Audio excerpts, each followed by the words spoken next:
Aku dulu wanita yang cantik dan kamu idam-idamkan, Mas. Tapi mengapa kamu mengkhianatiku dengan menikahi wanita lain di saat aku sedang sakit-sakitan? Tega kamu, Mas.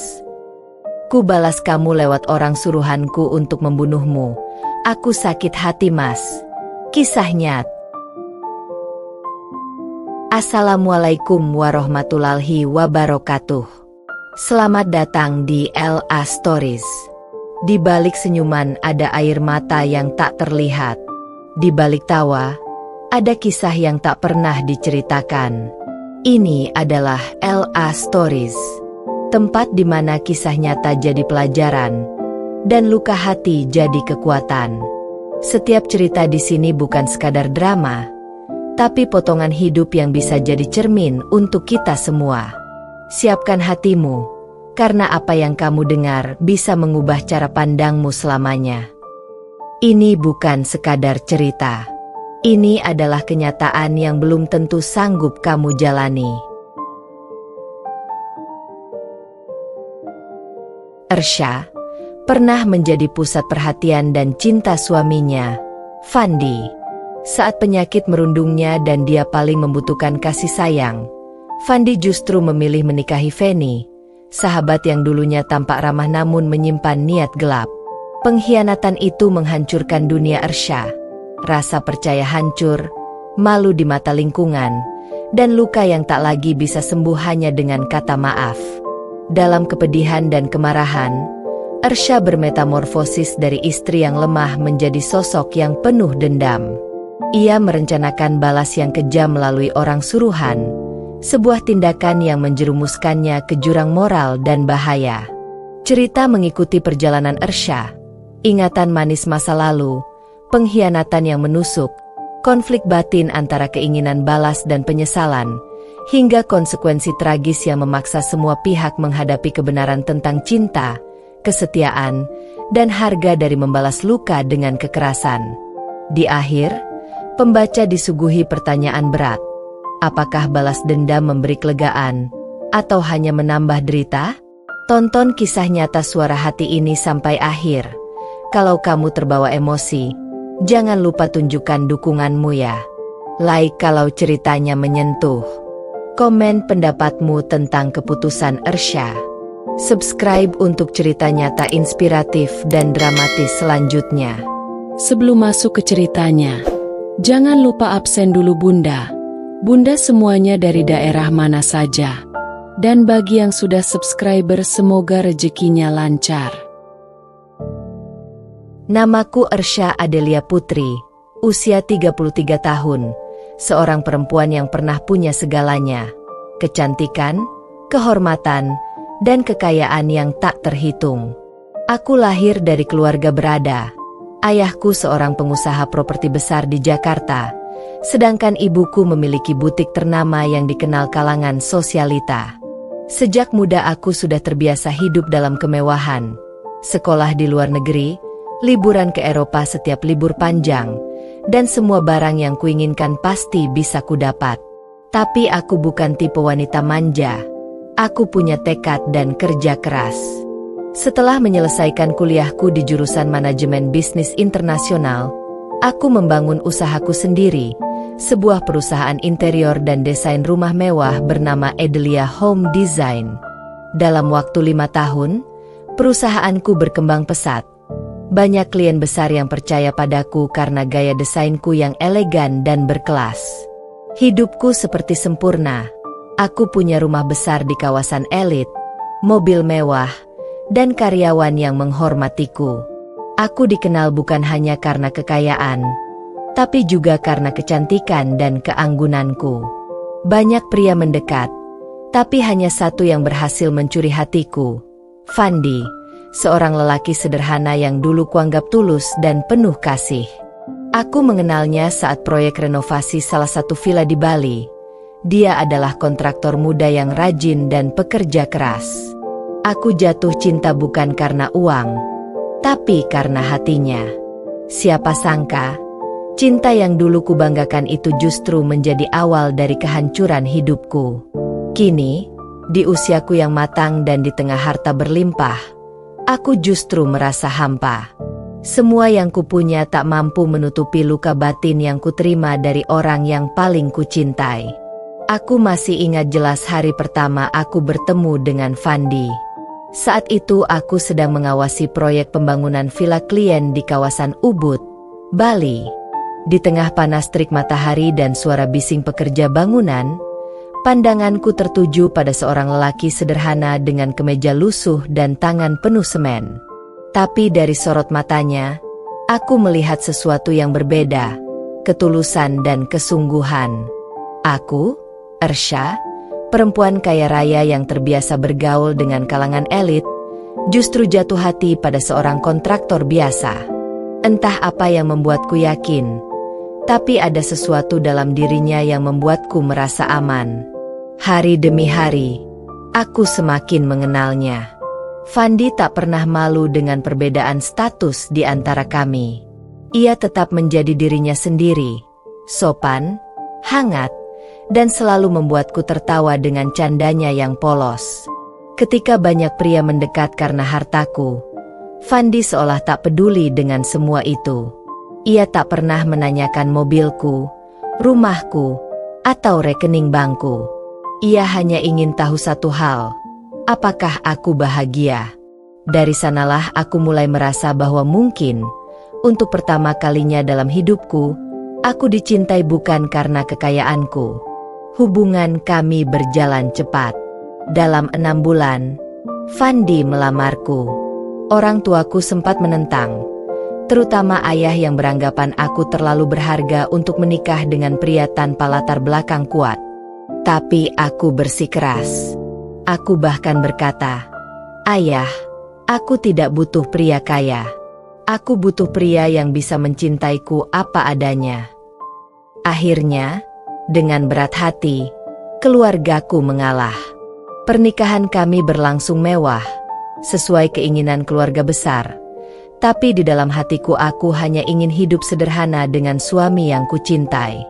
Tahun-tahun pertama pernikahan kami penuh kebahagiaan. Aku mengajarinya cara mengatur bisnis, memperkenalkannya pada dunia yang lebih luas, dan membantunya membangun usaha kecil di bidang kontraktor. Dari situ, karirnya perlahan naik. Kami sering makan malam romantis di halaman belakang rumah kami yang luas, tertawa membicarakan masa depan, dan merencanakan memiliki anak. Setiap kali ia memanggilku, "Sayangku, kamu wanita paling sempurna dalam hidupku," hatiku selalu meleleh. Aku percaya padanya, percaya sepenuhnya. Tapi di balik semua itu, aku tak tahu bahwa cinta kami pelan-pelan mulai berubah arah. Ketika aku mulai sibuk dengan proyek besar dan sering keluar kota, Fandi semakin banyak bergaul dengan rekan-rekan kerjanya, salah satunya Feni, seorang karyawan baruku yang kupercaya membantu administrasi proyek. Aku tak pernah curiga sedikit pun, karena bagiku Feni hanyalah pekerja biasa, ramah, sopan, dan selalu menghormatiku. Ia bahkan sering memanggilku Bu Ersha dengan nada manis. Siapa sangka, di balik senyumnya yang lembut, tersimpan niat busuk yang kelak akan menghancurkan seluruh hidupku. Saat itu aku sedang berada di puncak karir. Proyekku baru saja menembus pasar internasional, dan aku berencana memperluas usaha ke Singapura. Tapi tubuhku mulai lemah. Aku sering sakit-sakitan, kelelahan, dan dokter menyarankan aku beristirahat. Fandi tanpa perhatian di awal, selalu menemaniku ke rumah sakit. Tapi seiring waktu, sikapnya berubah dingin. Ia mulai jarang pulang, alasannya sibuk proyek. Aku berusaha memahami, karena aku tahu dunia kerja kadang melelahkan. Namun, diam-diam hatiku merasa ada yang salah. Suatu malam, aku menunggu Fandi pulang hingga lewat tengah malam. Aku duduk di ruang tamu dengan segelas teh yang sudah dingin, menatap pintu yang tak kunjung terbuka. Saat ponselku berbunyi, sebuah pesan masuk dari nomor tak dikenal. "Bu, suami ibu sering terlihat bersama Feni di luar jam kerja. Saya cuma kasihan sama ibu, takut ibu nggak tahu." Tubuhku langsung lemas. Dunia serasa berhenti berputar. Aku menatap layar ponsel itu lama sekali, berharap itu hanya salah paham. Tapi besoknya, aku mengikuti Fandi diam-diam dengan mobilku, dan di sanalah aku melihatnya. Suamiku, lelaki yang dulu menatapku dengan penuh cinta, kini menggenggam tangan Feni di sebuah kafe. Mereka tampak bahagia, tertawa tanpa beban, seolah aku tak pernah ada. Air mataku jatuh tanpa bisa kutahan. Aku merasa dadaku sesak, seolah seluruh dunia menertawakanku. Aku ingin berteriak, ingin marah, tapi suaraku hilang ditelan angin malam. Dari balik jendela mobil, aku hanya bisa berbisik lirih. Tega kamu, Mas. Malam itu menjadi awal kehancuran hidupku. Lelaki yang dulu kupilih dengan hati, lelaki yang kubela di hadapan keluarga, lelaki yang pernah bersumpah untuk mencintaiku dalam suka dan duka, telah menikamku dengan pengkhianatan paling dalam. Dan aku belum tahu bahwa luka itu akan membuatku berubah menjadi sosok lain, yang bahkan aku sendiri tak kenali lagi. Sejak malam aku melihat Fandi bersama Feni di kafe itu, hidupku seperti kehilangan warna. Setiap pagi terasa hampa, setiap detik terasa menyesakan. Aku masih ingat bagaimana tubuhku bergetar hebat malam itu, saat aku pulang dengan mata sembab dan hati yang berantakan. Di depan cermin kamar, aku menatap wajahku sendiri, wajah yang dulu dikagumi banyak orang, tapi kini terlihat pucat, sayu, dan penuh luka batin. Aku bertanya lirih pada diriku sendiri, apa kurangku, Mas? Aku sudah memberikan semuanya. Hari-hari berikutnya aku berusaha menenangkan diri, mencoba berpikir jernih, berharap semua itu hanya kesalahpahaman. Tapi nyatanya, setiap kali Fandi pergi dengan alasan pekerjaan, aku tahu ia sedang bersamanya. Aku melihatnya dari jejak lokasi di ponselnya, dari parfum wanita yang tertinggal di mobil, bahkan dari caranya menatapku yang sudah tak sama lagi.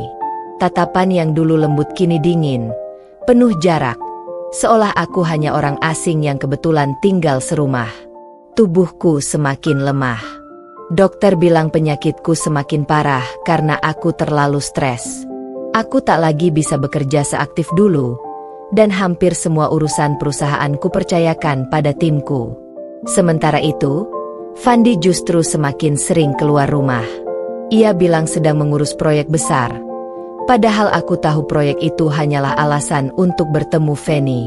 Aku pernah mencoba menegurnya dengan tenang, menatap matanya, dan berkata, Mas, kalau kamu sudah nggak bahagia, bilang saja.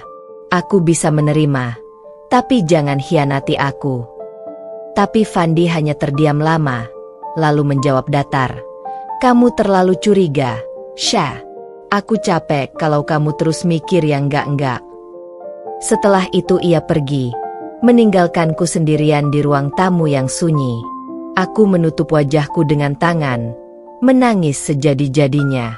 Semua pengorbananku terasa sia-sia. Aku pernah meninggalkan kenyamanan keluargaku demi hidup bersamanya. Pernah melawan ayahku hanya untuk membuktikan bahwa cinta bisa mengalahkan segalanya. Tapi nyatanya, cinta justru menghancurkanku. Suatu sore, ketika aku memeriksa tagihan rumah tangga, aku menemukan sesuatu yang membuat jantungku hampir berhenti berdetak. Struk hotel mewah atas nama Fandi, lengkap dengan tanggal yang sama ketika ia bilang sedang lembur. Di bawah nama Fandi, ada tanda tangan Feni. Aku gemetar. Amarahku menumpuk di dada seperti bara yang siap meledak. Aku mengambil ponselku dan menelpon Fandi, tapi tak diangkat. Aku menelpon Feni, dan kali ini suaranya yang terdengar lembut di ujung sana. Feni, kamu di mana? Suaraku bergetar. Bu Ersha? Saya lagi di kantor, Bu. Jawabnya tergagap. Aku tersenyum miris. Oh iya? Di kantor atau di hotel? Hening. Tak ada jawaban. Hanya napas gugup yang terdengar dari ujung telepon. Dan di saat itu, aku tahu semuanya benar. Malamnya Fandi pulang. Aku duduk di kursi ruang tamu mengenakan piyama putih. Wajahku datar tanpa ekspresi. Di meja, aku letakkan struk hotel itu, ponselku yang masih terbuka di chat antara mereka, dan sebuah foto hasil kiriman seseorang yang melihat mereka berdua di lobi hotel. Saat Fandi masuk, langkahnya terhenti. Ia tahu segalanya telah terbongkar. "Kamu masih mau bohong, Mas?" Tanyaku pelan tapi tajam. Fandi tak menjawab. Ia menunduk lama, lalu berkata lirih, "Aku minta maaf. Syah, semua terjadi begitu saja." Aku tertawa getir. "Begitu saja? Kamu mengkhianatiku waktu aku sedang sakit. Mas, waktu aku berjuang melawan penyakitku, kamu malah bersenang-senang dengan perempuan lain. Kamu tega." Suaraku meninggi, tapi air mataku juga jatuh bersamaan. Ia mencoba mendekat, tapi aku mundur. "Jangan sentuh aku. Kamu bukan suamiku lagi." Malam itu Fandi meninggalkan rumah tanpa banyak kata. Aku duduk sendirian di lantai. Tubuhku lemah, mataku bengkak. Tapi di dalam hatiku, amarah mulai tumbuh menjadi dendam. Aku berbisik pada diriku sendiri, "Kau sudah menghancurkan aku, Mas, dan aku akan pastikan kau merasakan hal yang sama." Hari-hari berikutnya aku menjadi sosok yang berbeda. Aku tidak lagi lembut, tidak lagi rapuh. Aku mulai menyusun rencana. Aku masih punya banyak koneksi, banyak orang yang bisa kubayar untuk melakukan apa saja. Aku menyelidiki lebih dalam hubungan mereka, dan aku tahu Fandi telah menikahi Feni diam-diam di luar kota. Semua bukti kukumpulkan, surat nikah, foto pernikahan, bahkan video yang dikirim oleh orang suruhanku. Setiap kali aku menontonnya, dadaku terasa seperti disayat. Tapi semakin sakit aku merasa, semakin kuat keinginanku untuk membalas. Aku tak peduli lagi dengan moral, dengan hukum, atau dengan dosa. Aku hanya tahu satu hal. Aku ingin mereka berdua merasakan penderitaan yang sama seperti yang mereka tanamkan padaku. Aku menghubungi seseorang yang dulu pernah membantu ayahku dalam urusan bisnis gelap. Namanya Bara, pria dingin tanpa belas kasihan. Aku hanya berkata, "Aku ingin seseorang hilang dari hidupku selamanya." Bara hanya menjawab, "Berikan aku nama dan waktunya." Malam itu aku tak bisa tidur. Aku duduk di balkon rumahku, menatap langit malam yang kelam tanpa bintang. Angin berhembus pelan, membawa dingin yang menembus kulit. Aku memegang foto pernikahan kami, lalu membakarnya perlahan dengan lilin di tanganku. Api itu kecil, tapi panasnya terasa sampai ke hatiku. "Selamat tinggal, Mas Fandi," bisikku pelan. "Kamu memilih jalanmu sendiri. Sekarang, biar aku menuntaskan jalanku." Dan sejak malam itu, aku bukan lagi Ersha yang dulu. Aku bukan wanita lembut yang selalu memaafkan. Aku adalah Ersha yang baru, wanita yang siap membalas setiap luka dengan darah. Setelah Bara menerima permintaanku, segala sesuatu berubah menjadi kabut yang sulit kutembus. Aku tak lagi tidur nyenyak. Setiap suara di malam hari membuat jantungku melonjak, seolah-olah konsekuensi dari keputusanku sudah mengetuk pintu rumah ini. Bara, pria yang dingin dan berwibawa itu, datang beberapa kali untuk memastikan detail yang tidak perlu kuucapkan di mulutku. Kami berbicara di ruang kerja yang remang, dengan tirai menutup rapat, dan ia hanya menatapku dengan mata tanpa belas kasihan, menimbang angka, kemungkinan, dan risiko. Saat itu ada sesuatu di matanya yang membuatku takut sekaligus lega. Takut karena aku menyadari telah melangkah terlalu jauh. Lega karena aku merasa bahwa keadilan versi diriku akan terpenuhi. Hari-hari berlalu dengan rutinitas pura-pura. Kuajarkan tim desainku, kubaca laporan keuangan. Aku tersenyum di depan tamu yang tak tahu apa yang meremukkan hatiku. Di dalam, aku memegang telepon, sebuah alat yang kini menjadi penghubung antara aku dan nasib Fandi. Seringkali setelah panggilan singkat dengan Bara, aku berdiri di depan cermin dan menatap bayangan wanita yang hampir asing. Rambutku yang dulu terurus kini sering tersibakkan sembari tanganku gemetar. Aku bertanya-tanya sampai kapan aku bisa terus berpura-pura. Di sisi lain, kabar tentang pernikahan Fandi dan Feni merambat seperti virus ke kalangan yang lebih luas daripada yang kubayangkan. Tetangga mulai berbisik, sahabat lama menelepon menanyakan kebenaran. Bahkan beberapa klien yang dulu akrab kini memandangku berbeda. Ada momen ketika rasa bersalah menusuk. Bukan hanya karena rencana yang kubuat, tetapi karena aku kehilangan diriku sendiri. Pernikahan mereka bukan sekadar pengkhianatan. Itu pengingat setiap memori manis yang kini tercemar oleh kebohongan. Suatu sore, ketika hujan turun pelan dan atap rumahku menimbulkan dentingan yang menenangkan, aku mendapat kabar yang membuat seluruh rencana dan napasku terhenti. Fandi ditemukan pingsan di sebuah lorong, tetapi ia selamat. Belum ada yang tahu pasti bagaimana ia bisa berada di sana. Berita itu datang dari seorang sahabat lama yang panik. Suaranya di telepon terdengar patah. Kepanikan di hatiku bukan karena kasihan semata, melainkan karena untuk pertama kalinya aku merasakan getaran takut akan apa yang mungkin terjadi jika semua ini berujung terlalu jauh. Bara menghubungiku lagi. Ia menyampaikan bahwa sesuatu berjalan di luar kendali. Sebuah pertemuan yang seharusnya sederhana berubah menjadi kegaduhan, dan ada saksi yang mulai menghubungkan titik-titik. Ia menasihatiku dengan nada dingin untuk menjaga jarak dan tidak membuat keputusan emosional lagi. Kata-katanya seperti pisau yang mengiris sedikit demi sedikit. Dalam hatiku, aku bingung. Apakah aku masih berdaya mengendalikan jebakan yang kubuat, atau malah tenggelam di dalamnya? Malam itu aku pergi ke rumah sakit dengan tangan bergetar. Bukan karena rasa bersalah yang tiba-tiba menenangkanku, tapi karena naluri ingin memastikan Fandi hidup. Entah untuk membencinya, entah untuk memaafkannya, aku sendiri tak dapat menjelaskannya. Melihatnya terbaring lemah, wajahnya pucat seperti kain yang kehilangan warnanya. Sesuatu di dadaku runtuh.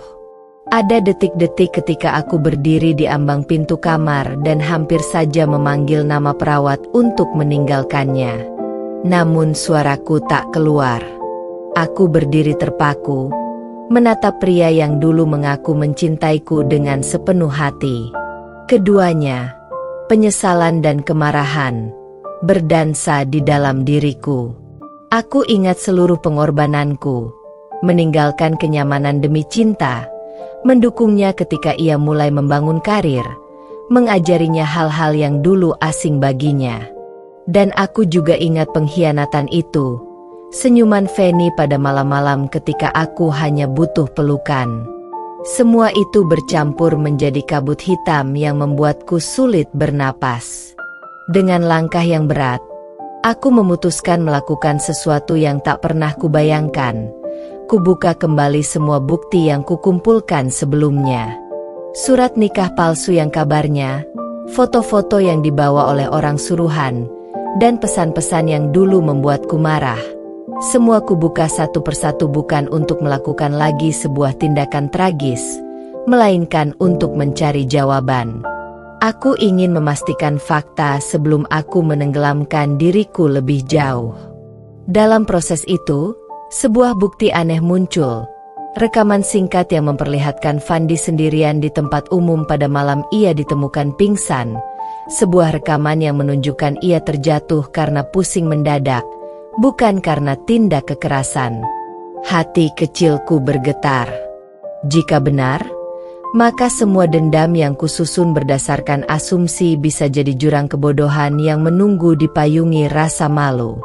Tapi Bara, yang dulu kukira sekadar kaki tangan, kini tampak menjauh. Ia mulai meminta lebih banyak uang, lebih banyak jaminan, dan semakin sering mengingatkan bahwa aku tak boleh berhubungan lagi dengan orang-orang yang bisa mengungkap rencana kami. Permintaannya membuatku sadar satu hal. Aku telah membuka kotak Pandora yang tidak hanya menyakitiku, tetapi juga membiarkan orang lain masuk untuk menakar keuntungan. Malam itu aku menangis panjang bukan hanya karena Fandi, tetapi karena aku menyadari telah menjadi kecil di hadapan hawa nafsu balas dendam sendiri. Aku memadamkan semua lampu, duduk di lantai kamar, dan menekan kepala di antara lutut. Dalam kesunyian itu, aku berbisik, apa yang sudah kulakukan? Siapa aku sekarang? Suara itu bukan saja pertanyaan, itu adalah penghakiman dari nuraniku sendiri. Bab ini ditutup dengan keputusan yang menggantung. Aku menaruh semua bukti dalam sebuah amplop tebal, menuliskan sebuah surat untuk diriku sendiri, dan membawanya ke meja kerja. Aku belum tahu apakah amplop itu akan kubakar, berikan ke pengacara, atau kutaruh di laci yang hanya kubuka saat aku benar-benar siap. Yang jelas, untuk pertama kalinya sejak semuanya bermula, aku takut akan konsekuensi bukan karena ketakutan pada hukum, melainkan karena ketakutan kehilangan diri sendiri sepenuhnya. Dan di balik semua itu, ada satu bisik yang tak henti-henti. Jika aku ingin menuntaskan semuanya, aku harus memilih antara menjadi korban yang membalas dengan kegelapan, atau memilih hidup yang mungkin harus kuterima dengan luka, tetapi tetap hidup. Malam-malam setelah aku menyerahkan rencana itu kepada Barat terasa seperti mimpi buruk yang berulang. Suara telepon yang bergetar membuat napasku tercekat. Setiap pesan masuk kubaca dengan tangan gemetar. Bara mulai menagih, bukan hanya uang, tetapi komitmen. Ia ingin kepastian bahwa aku tak akan mengubah keputusan. Di pikiranku, semua bukti yang kumiliki seperti serangkaian kartu remi, bisa kubuat runtuh semua, atau malah membuatku roboh bersama. Tapi ada sesuatu yang berubah perlahan di dalam diriku. Rasa benci yang dulu menjadi bahan bakar kini mulai kehilangan kilatnya, digantikan oleh rasa takut yang lain. Takut pada bayangan wanita yang kulihat di cermin. Di rumah, suasana makin tegang. Karyawan yang dulu ramah kini lebih banyak bertanya. Sahabat-sahabat lama mencoba menghubungi dengan nada penuh curiga. Bahkan ibuku datang beberapa kali tanpa memberitahu sebelumnya. Duduk diam di samping tempat tidur sambil menatapku seolah mencoba membaca negeri yang hilang dari wajah anaknya. "Ersha, kau sakit," katanya suatu sore. Suaranya lembut namun penuh kecemasan. "Tapi ini bukan hanya penyakit fisik. Kau berubah." Aku menatapnya, merasakan tendangan kebohongan di bawah tulang rusuk. Aku tak bisa mengaku apa yang telah kulakukan, bukan pada ibu yang mencintaiku tanpa syarat itu. Di tengah kebingungan, ada satu orang yang tak kusangka muncul menjadi penopang. Dokter pribadiku, Dokter Rina. Ia datang berkunjung atas dasar profesionalisme, memeriksa kondisi kesehatanku, tapi yang tak kuharapkan adalah ia menyentuh sisi lain yang selama ini kusimpan rapat, sisi batin. "Ersha, stres berlebih memperparah kondisi fisikmu," katanya lembut sambil memeriksa tekanan darahku. "Kalau kau mau, kita bisa bicara. Terapi, konseling, apapun yang bisa membantu." Aku menatapnya lama. Di hadapannya aku hampir percaya akan keajaiban pengakuan. Namun lidahku terasa berat. Mengakui rencana berdarah pada seorang dokter? Mustahil. Namun kata-katanya menancap seperti jangkar kecil di hatiku, mengingatkanku bahwa ada jalan selain gelapnya pembalasan. Sementara itu, Bara mulai menunjukkan wajah aslinya. Ia tak lagi hanya menagih. Ia menebar ancaman halus bahwa jika aku mundur, konsekuensinya tak hanya menimpa Fandi tetapi juga akan menyeret nama keluargaku. Tiba-tiba kebisuan yang kukira aman berubah menjadi perangkap. Orang-orang yang dulu kubayar kini menuntut lebih, dan aku merasa seperti ikan yang tersangkut jaring sendiri. Setiap kali aku bertemu Bara, aku melihat di matanya bukan lagi profesionalisme, melainkan kalkulasi keuntungan. Uang tidak cukup, ia ingin kendali. Rasa jijik merayap di kulitku. Di kantor, gosip berkembang. Feni, yang selama ini kusebut-sebut sebagai biang kerok, mulai menghilang dari publik. Beberapa orang melihatnya meninggalkan kota untuk sementara. Beberapa lagi mengatakan ia hanya mengambil cuti. Kebenaran tentang pernikahan mereka mulai menguap dari perbincangan publik menjadi kabar samar. Tapi di dalam rumahku, kehancuran masih nyata. Pada suatu malam, ketika hujan turun deras dan petir menyambar jauh, aku menemukan sebuah pesan dari Fandi, sebuah pesan singkat yang ia kirim sebelum pingsan. Maaf kalau aku mengecewakanmu. Aku butuh waktu. Pesan itu seperti jarum yang menusuk, bukan karena penyesalan yang tulus, melainkan karena kesadaran akan betapa rapuhnya kata-kata itu ketika sudah terucap terlambat. Kesadaran itu membawaku ke ujung keputusan yang tak mudah. Apakah aku akan melanjutkan rencana yang kini dikendalikan oleh orang lain, atau menghentikannya dan menghadapi rasa sakit dengan cara lain? Malam demi malam aku terbakar oleh pilihan itu. Aku mulai menulis, bukan surat untuk Bara, bukan daftar tuntutan, melainkan surat untuk diriku sendiri. Dalam surat itu, kutuliskan kenangan manisku dengan Fandi, dari pertama kami bertemu di proyek villa sampai malam-malam ketika ia masih memelukku dengan hangat. Kutuliskan semua rasa kecewa, semua luka, tapi juga kutuliskan semuanya yang masih menyisakan sedikit cahaya. Kenangan bahwa di suatu titik aku pernah benar-benar mencintai. Hari yang kutetapkan untuk memberikan jawabanku kepada Bara akhirnya tiba. Aku mengundangnya ke ruang kerja, menyalakan lampu temaram, menata surat-surat bisnis di meja sebagai tirai. Bara datang dengan wajah dingin, memegang notulen negosiasi seperti juragan yang mengatur transaksi. Ia menantang dengan nada tajam. Jadi, keputusanmu. Aku menatapnya lama, merasakan keberanian yang aneh mengalir. Lalu aku melakukan sesuatu yang sebelumnya tak pernah kubayangkan. Aku menolak. Dengan suara yang tak setenang biasanya tapi tegas, aku berkata, Bara, aku tidak akan melanjutkan ini. Matanya menyipit, lalu berubah menjadi marah. Ia berdiri, melangkah mendekat, dan berkata pelan namun mengancam. Kalau begitu, ada harga untuk menutup mulut orang-orang yang sudah kita bayar.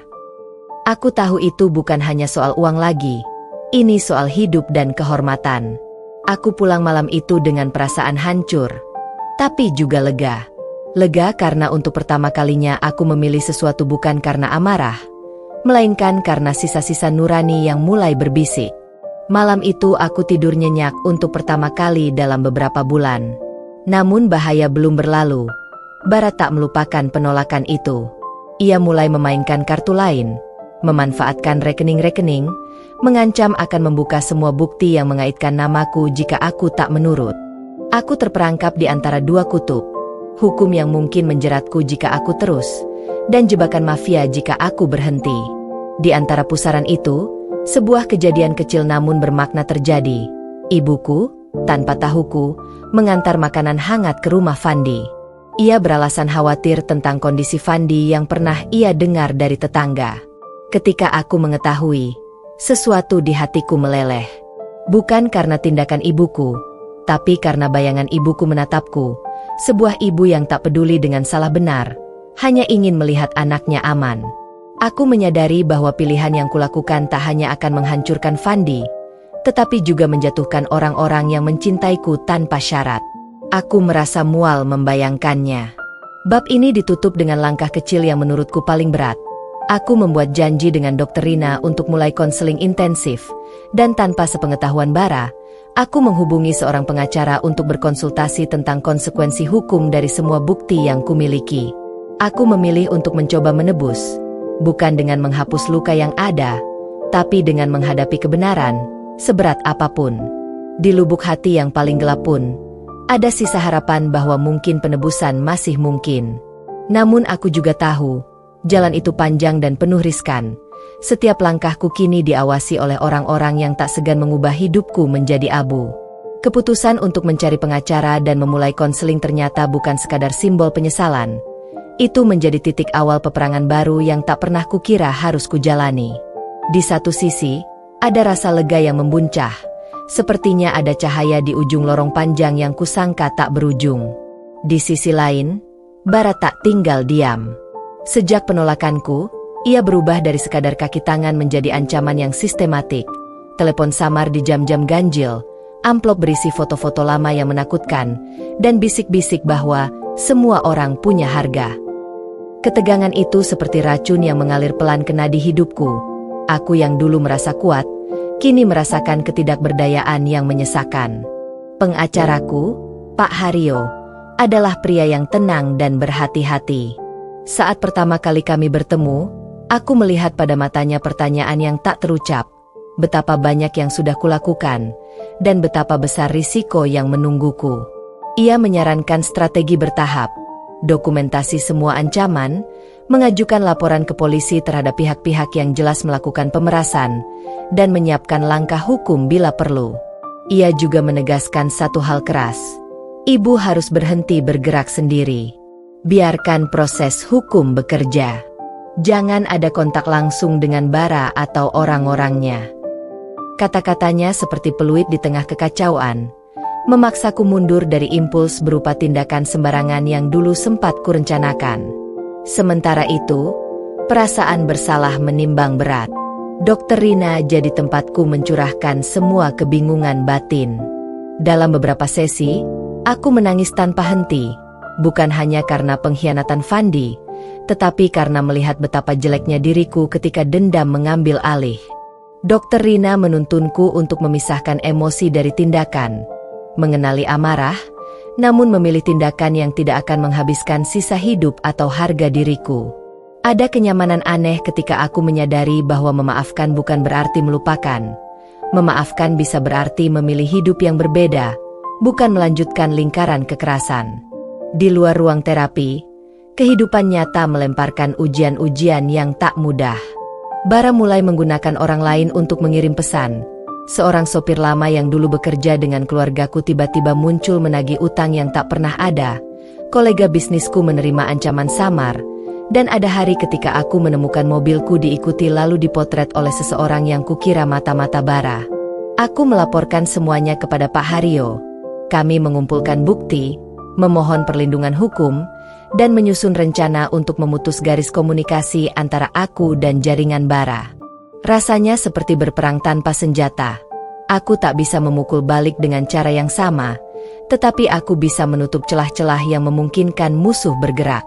Di tengah kekacauan itu, Fandi perlahan muncul lagi di kehidupanku, bukan sebagai suami tercinta yang dulu, melainkan sebagai manusia yang juga hancur oleh keputusan sendiri. Ia datang ke rumah beberapa kali setelah sadar dari pingsan. Matanya selalu menampakkan rasa bersalah dan penyesalan yang dalam. Pertemuan-pertemuan kami berlangsung singkat dan canggung. Ia meminta maaf. Aku menahan diri untuk tak langsung memeluk atau membencinya sepenuhnya. Ada saat-saat aku ingin meneriakkan seluruh amarahku. Namun di balik kemarahan itu ada pula rasa iba. Ia juga terluka dalam cara yang berbeda. Salah satu malam, kami duduk berjarak di ruang tamu. Hujan mengetuk jendela, dan ia berkata dengan suara serak. Aku tak tahu bagaimana memohon maaf yang pantas, Syah. Aku menatapnya panjang, menyadari bahwa kata-kata tak lagi cukup. Maaf harus diikuti tindakan nyata. Tindakan yang tak bisa diperoleh hanya dengan kata. Feni menghilang dari peta sosial. Rumor menyebutkan ia pergi ke luar kota. Ada juga yang mengatakan ia sedang menunggu proses perceraian yang cepat. Aku tak mencari-cari. Luka yang kupunya tak lagi memusat pada satu wajah semata. Namun berita bahwa Feni ikut menjadi korban manipulasi Bara, bahwa ia juga didorong dalam permainan yang jauh lebih besar dari hubungan gelap semata, membuatku hampir pingsan. Semua terasa rumit. Siapa musuh sejati? Siapa pion yang hanya mengikuti arus yang lebih kuat? Pemahaman ini mengikis hitam putih kebencian yang kubawa selama berbulan-bulan dan membuatku memilih pendekatan yang lebih cermat. Langkah paling berani yang kuambil malam itu adalah berani mengungkap sebagian kecil kebenaran kepada orang-orang terdekat. Ibuku, sahabat lama yang paling percaya, dan beberapa kolega yang benar-benar ku kenal integritasnya.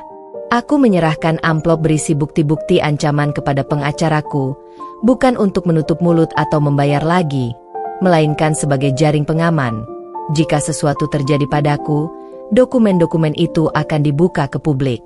Selama proses itu aku merasakan adrenalin dan ketakutan yang bercampur. Menempatkan kebenaran di tempat yang aman terasa seperti menyalakan lampu di lorong gelap.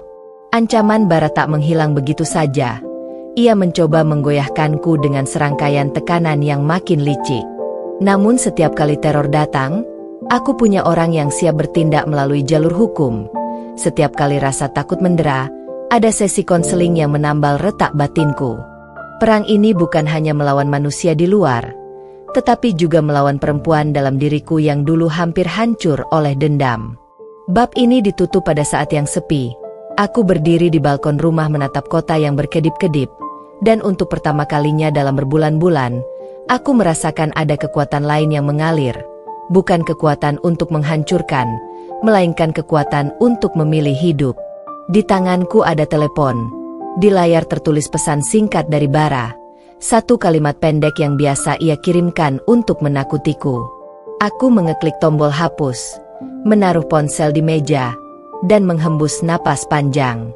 Keputusan selanjutnya bukan lagi soal siapa yang harus kubunuh atau siapa yang harus kuteror, melainkan tentang bagaimana aku bisa tetap hidup sebagai Ersha, sebagai perempuan yang pernah terluka berat, namun masih punya kesempatan untuk sembuh, menebus, dan mungkin, suatu hari, memaafkan. Pagi itu terasa berbeda. Matahari baru saja muncul, menembus tirai kamar yang berwarna krem lembut, menyapa wajahku dengan hangatnya. Tapi di balik sinar yang lembut itu, ada dingin yang tak bisa kuusir dari dadaku. Aku baru saja bangun dari tidur yang tak nyenyak. Mimpi buruk tentang masa lalu kembali mengusikku. Dalam mimpiku, aku melihat Fandi tersenyum di pelaminan bersama Feni, sementara aku berdiri di kejauhan, tubuhku lemah dan terbaring di ranjang rumah sakit. Suara detak jantung dari mesin medis bergema di telingaku, seakan mengingatkan bahwa luka lama itu belum benar-benar sembuh. Aku berjalan ke dapur, membuat secangkir kopi hitam. Aroma pahitnya menenangkan sedikit, meski kepalaku masih dipenuhi bayangan. Sudah hampir setengah tahun berlalu sejak aku memutus hubungan dengan Bara dan menyerahkan segalanya ke jalur hukum. Tapi setiap kali aku merasa mulai tenang, selalu ada sesuatu yang membuatku teringat bahwa perang ini belum usai. Aku membuka gorden, memandang halaman depan rumahku yang luas, dan di sana, aku melihat sesuatu yang membuat jantungku berhenti berdetak sesaat. Sebuah mobil hitam yang sama seperti milik Bara terparkir di seberang jalan. Rasanya seperti dunia berhenti berputar. Aku menatap mobil itu tanpa berkedip, berharap hanya kebetulan. Tapi ketika kulihat kaca mobil bagian depan sedikit terbuka, dan asap rokok tipis keluar dari dalamnya, aku tahu seseorang sedang memperhatikanku. Aku cepat-cepat menutup tirai. Tanganku gemetar. Kopi di genggaman hampir tumpah. Dengan langkah tergesa, aku mengambil ponselku dan menelepon Pak Haryo. Pak, mobil itu kembali. Saya yakin itu orangnya. Suaraku bergetar. Tenang, Bu Ersha, jawabnya dengan nada tegas. Jangan keluar rumah. Saya kirim orang untuk mengecek. Tetap di dalam dan kunci semua pintu. Beberapa menit setelah aku menutup telepon, suara detak jam di dinding terasa begitu keras. Setiap detik seperti menekan dadaku. Aku melangkah ke ruang tengah, memastikan semua jendela terkunci. Dalam diam itu, pikiranku kembali ke masa lalu, ke saat Fandi masih menjadi suamiku yang penyayang.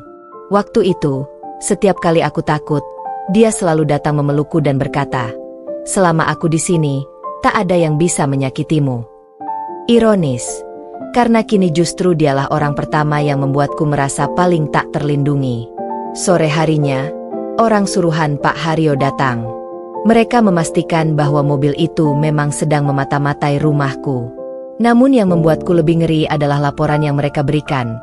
Orang yang duduk di dalam mobil bukan Bara, melainkan seseorang bernama Arka, mantan anak buah Bara yang kini bekerja untuk seseorang lain. Siapa yang menyuruhnya? Tidak ada yang tahu pasti. Tapi satu hal jelas, ada pihak yang masih ingin menakutiku. Entah karena dendam, atau karena Bara belum benar-benar berhenti. Malamnya, aku duduk di ruang kerja, memandangi tumpukan dokumen perusahaan yang belum kusentuh berbulan-bulan. Usahaku, Edelia Home Design, hampir lumpuh karena fokusku tersedot pada urusan pribadiku. Karyawan setiaku, Rika, Sudah berulang kali memohon agar aku kembali aktif. Tapi aku belum siap. Aku takut keluar rumah, takut menghadapi pandangan orang-orang, takut menghadapi dunia yang dulu kuanggap begitu indah tapi kini penuh jebakan. Namun di sisi lain, ada rasa bersalah. Aku tidak bisa terus sembunyi di balik dinding rumah dan rasa takut. Aku menatap cermin besar di ruang kerja. Wajahku terlihat pucat, jauh dari sosok Ersha yang dulu dikagumi banyak orang. Rambutku kusut, mataku sembab, dan bibirku pucat.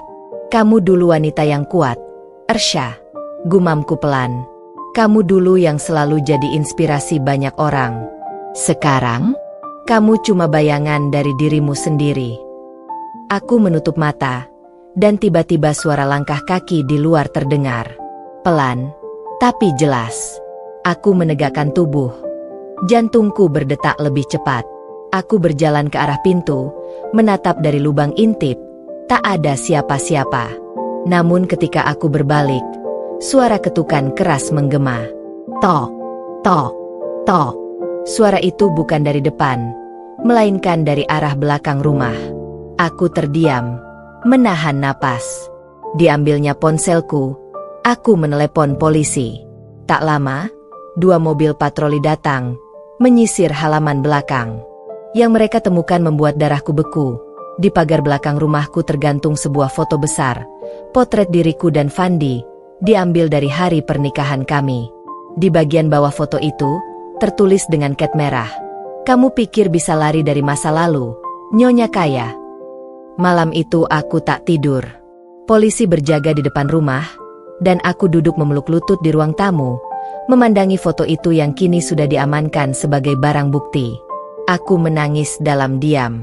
Dulu aku membayar bara untuk membalas sakit hatiku. Tapi kini, semua balasan itu berputar seperti lingkaran api, kembali membakar aku sendiri. Namun di tengah rasa takut itu, muncul juga tekad baru. Aku tidak bisa terus hidup dalam bayang-bayang ketakutan. Jika aku terus sembunyi, aku akan hancur pelan-pelan. Aku harus menghadapi semua ini. Bukan dengan balas dendam, tapi dengan kekuatan dan akal sehat. Aku tidak mau lagi jadi korban. Bukan korban pengkhianatan, bukan korban ancaman, dan bukan korban dari diriku sendiri. Keesokan paginya, aku memutuskan sesuatu yang besar. Aku akan kembali bekerja. Aku menelepon Rika dan memintanya menyiapkan rapat dengan seluruh tim desain. Rika terdengar terkejut tapi bahagia mendengar suaraku. "Ibu benar-benar mau datang ke kantor lagi?" Katanya hampir tak percaya. "Ya," jawabku tegas. Sudah cukup aku diam. Waktunya Ersha yang lama kembali. Ketika aku berdiri di depan cermin sebelum berangkat, aku mengenakan blazer putih dan celana panjang hitam, gaya khasku dulu saat masih aktif memimpin perusahaan. Aku menatap bayangan diriku sendiri dan tersenyum samar. Luka di dalam dada belum sembuh. Tapi setidaknya aku mulai berdiri lagi di atas kakiku sendiri. Namun di balik langkahku yang mantap pagi itu, aku tak tahu bahwa di luar sana, seseorang sedang memperhatikan setiap gerak-gerikku. Dari dalam mobil hitam yang sama, Arka berbicara lewat ponsel dengan seseorang di seberang sana. "Dia sudah keluar rumah, bos," katanya pelan. Suara di ujung telepon menjawab dengan dingin. "Bagus. Mulai sekarang, jangan lepaskan dia dari pandanganmu. Waktunya kita buat dia benar-benar merasa hidupnya tak aman." Dan saat mobil itu perlahan mengikuti mobilku dari kejauhan, aku tidak sadar bahwa babak baru dari kisah hidupku baru saja dimulai. Bukan lagi kisah cinta dan dendam, melainkan kisah perjuangan untuk bertahan di tengah bayangan masa lalu yang terus memburuku. Hari itu aku melangkah ke kantor dengan perasaan campur aduk. Di satu sisi aku merasa gugup. Sudah lama sekali aku tidak datang ke sana. Bahkan sebagian besar karyawan baruku mungkin hanya tahu namaku dari papan nama di pintu ruang direksi. Tapi di sisi lain, ada dorongan kuat dalam diriku untuk membuktikan bahwa aku belum kalah. Bahwa Ersha yang dulu, wanita yang mandiri, berwibawa, dan disegani, masih hidup dalam diriku. Ketika aku tiba di kantor Edelia Home Design, semua mata memandang. Beberapa staf terkejut, sebagian menunduk dengan kagum, dan ada juga yang menatapku penuh rasa iba. Aku tahu mereka pasti mendengar gosip tentang rumah tanggaku, tentang pengkhianatan Fandi, dan rumor tak sedap soal orang suruhan yang sempat menyerangku. Tapi aku menegakkan kepala tinggi-tinggi. Aku tidak mau lagi jadi bahan belas kasihan siapapun. "Selamat pagi, Ibu Ersha," sapa Rika sambil tersenyum haru. Ia tampak lega, matanya sedikit berkaca-kaca. Akhirnya ibu kembali. Aku menepuk bahunya lembut. "Kita semua pernah jatuh, Rik. Tapi kalau kita tak bangkit, maka dunia akan menginjak kita selamanya." Kami masuk ke ruang rapat besar. Semua karyawan sudah berkumpul, dan aku berdiri di depan mereka seperti dulu. Tapi kali ini bukan untuk membahas proyek, melainkan masa depan perusahaan yang hampir tenggelam tanpa arah. "Mulai hari ini," kataku tegas, "kita bangun lagi nama Edelia. Aku tahu beberapa bulan terakhir berat untuk semuanya. Tapi aku tidak mau mendengar kata menyerah. Aku akan turun langsung memantau setiap proyek. Dan aku ingin satu hal dari kalian, kejujuran dan kerja keras." Tepuk tangan terdengar di seluruh ruangan. Aku melihat semangat di mata mereka, dan untuk pertama kalinya setelah sekian lama, aku merasakan kebanggaan yang tulus.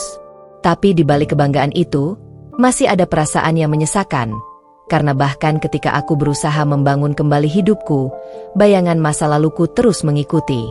Saat rapat berakhir, aku duduk di ruanganku yang lama. Di atas meja masih ada bingkai foto lama. Aku dan Fandi tersenyum bahagia saat meresmikan gedung kantor ini beberapa tahun lalu. Aku memegang bingkai itu, menatap wajahnya yang dulu penuh cinta. "Kenapa kamu tega, Mas?" bisikku lirih. "Aku mencintaimu sepenuh hati. Tapi kamu malah menikahi dia saat aku hampir mati." Air mata jatuh tanpa bisa kutahan. Tapi sebelum sempat kubersihkan, suara ketukan di pintu terdengar. "Masuk," kataku cepat, menyembunyikan air mata. Rika masuk dengan wajah cemas. "Bu, ada yang ingin bertemu," katanya, "urusan pribadi, penting sekali." "Siapa?" Dia tidak mau menyebutkan namanya, Bu. Tapi katanya, dia membawa pesan dari Bara. Jantungku berhenti berdetak sejenak. Suara itu seperti memanggil kembali seluruh trauma yang baru saja kutanam dalam. Aku menelan ludah, mencoba tetap tenang. "Suruh dia tunggu di lobi. Aku akan turun." Langkahku terasa berat ketika menuruni tangga. Di lobi, seorang pria bertubuh tinggi dan berjaket kulit hitam berdiri menyandarkan diri ke dinding. Saat aku mendekat, dia menatapku dan menyunggingkan senyum tipis. "Ibu Ersha," katanya dengan nada dingin. "Saya dikirim untuk menyampaikan pesan." Aku menatapnya tajam. "Dari Bara." "Bisa dibilang begitu," jawabnya santai. "Bara tidak senang dengan langkah ibu yang menggandeng pengacara dan polisi. Dia ingin ibu tahu, permainan ini belum selesai."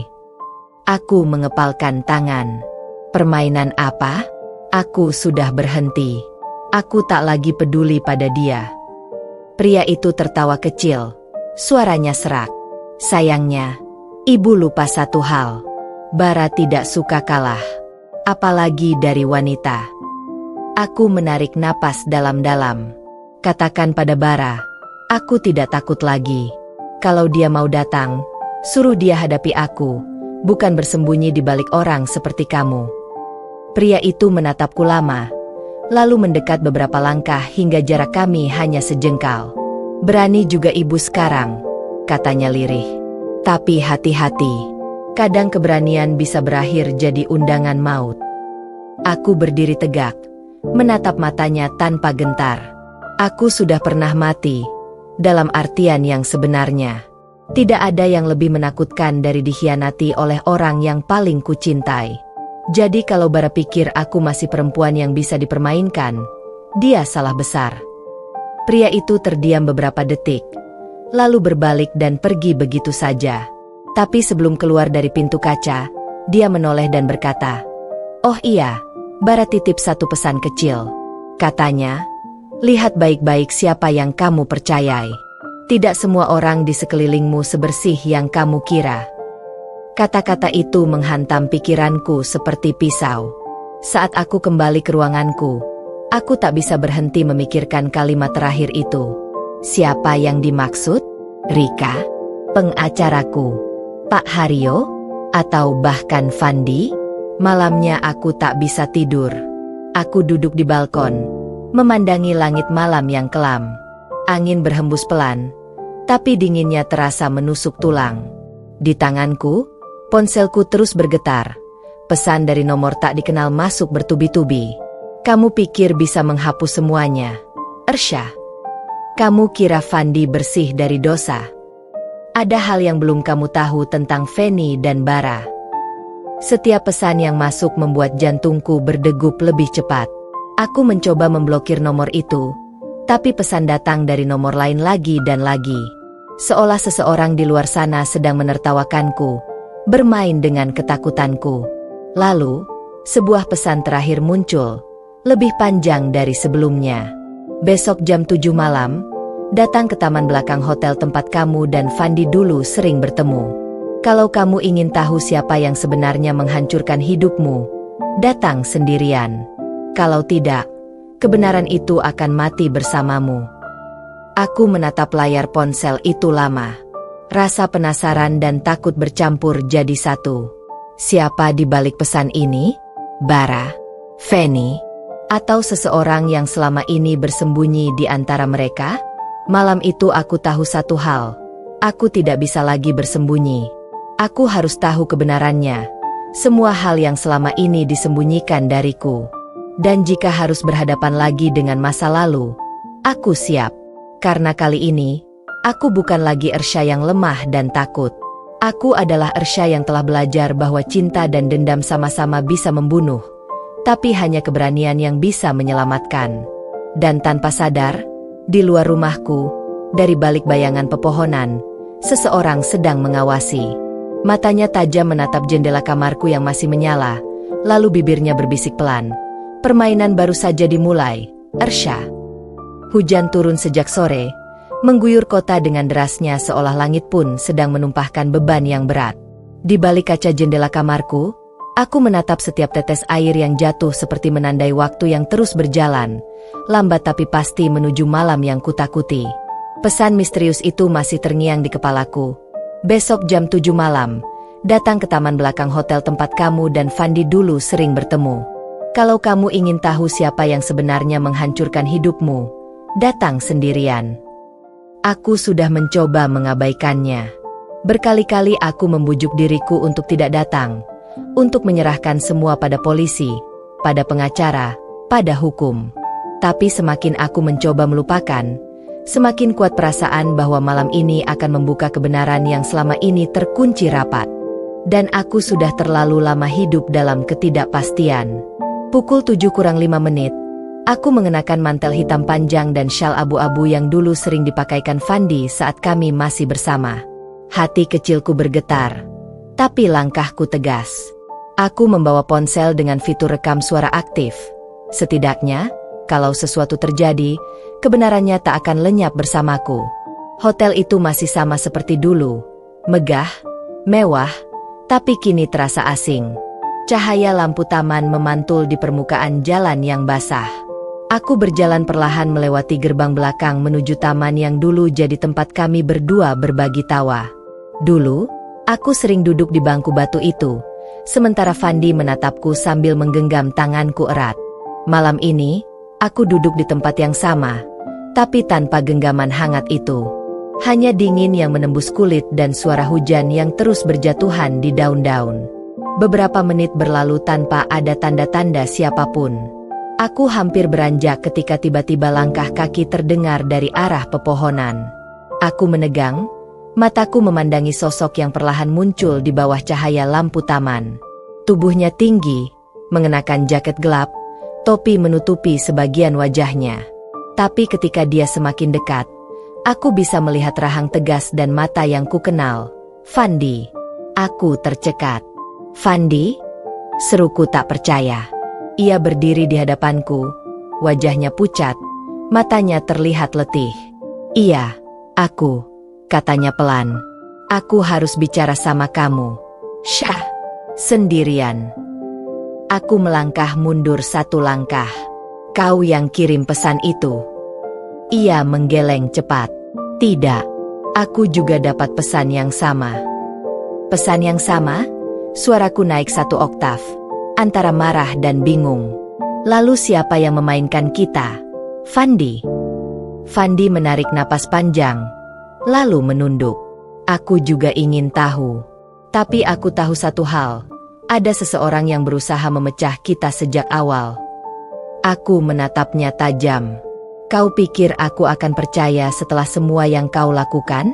Setelah kau tinggalkan aku saat aku terbaring sakit dan malah menikahi Feni? Hujan mulai turun lebih deras.